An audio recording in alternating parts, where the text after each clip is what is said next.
नमस्कार, स्वागत है आपका इंडिया न्यूज पर और मैं हूं आपके साथ स्वाति सिंह। बीजेपी महासचिव कैलाश विजयवर्गीय के नामांकन के खिलाफ कांग्रेस हाईकोर्ट जाने की तैयारी में है। जी हां, कांग्रेस ने कहा है कि वे कैलाश विजयवर्गीय का नामांकन फॉर्म स्वीकार करने वाले रिटर्निंग अधिकारी के खिलाफ मध्य प्रदेश हाईकोर्ट जाएगी और मुख्य चुनाव आयुक्त से शिकायत करेगी। ऐसा क्यों हो रहा है? विजयवर्गीय ने ऐसा क्या कर दिया है? आपको बताते चलते हैं।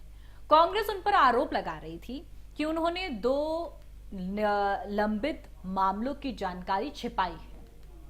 किसे याद रहता है उस पर कितने केस दर्ज हैं? ये स्टेटमेंट भी आया है। भगोड़ा घोषित मामले में कैलाश विजयवर्गीय ने क्या कुछ कहा है?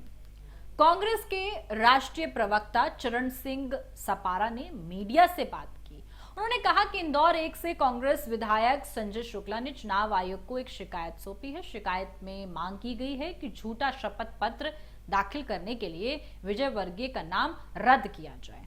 एक और बीजेपी ने बड़े बड़े चेहरे मैदान में उतारे हैं, दूसरी ओर कांग्रेस भी उन चेहरों की कोई काट ढूंढ रही है और विजयवर्गीय की काट कांग्रेस के हाथ लग गई है। विजयवर्गीय इंदौर 1 से बीजेपी उम्मीदवार हैं। उन पर चुनावी हल्फनामे में 2 मामलों का खुलासा नहीं करने का आरोप है। एक पश्चिम बंगाल में सामूहिक बलात्कार की शिकायत से संबंधित है, दूसरा छत्तीसगढ़ अदालत द्वारा जारी स्थानीय वारंट से संबंधित है।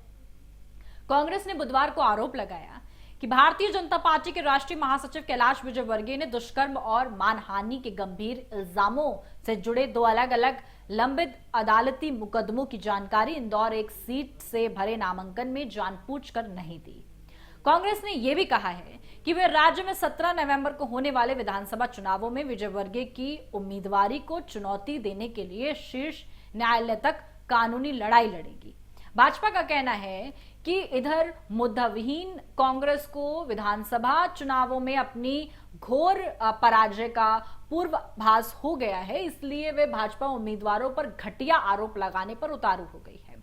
कांग्रेस के राष्ट्रीय प्रवक्ता चरण सिंह सपारा ने इंदौर में संवाददाता सम्मेलन में कहा है कि छत्तीसगढ़ के पूर्व महाधिवक्ता कनक तिवारी ने दुर्गा की एक अदालत में 1999 में विजयवर्गीय के खिलाफ मानहानि का मुकदमा दायर किया था और भाजपा महासचिव के नाम जारी विभिन्न समन और वारंट की तमील नहीं होने पर अदालत ने उन्हें इस मामले में 2019 से फरार यानी भगोड़ा घोषित कर रखा है।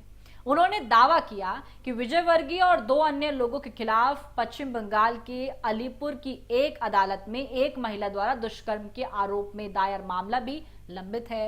यहां सपारा ने आरोप लगाया कि विजयवर्गीय ने इंदौर 1 से भाजपा उम्मीदवार के तौर पर दायर हल्फनामे में दुर्गा और अलीपुर की अदालतों में लंबित दोनों मामलों की जानकारी जानबूझकर छुपाई और इससे राजनीतिक नैतिकता को लेकर भाजपा के दावों की पोल खुल जाती है।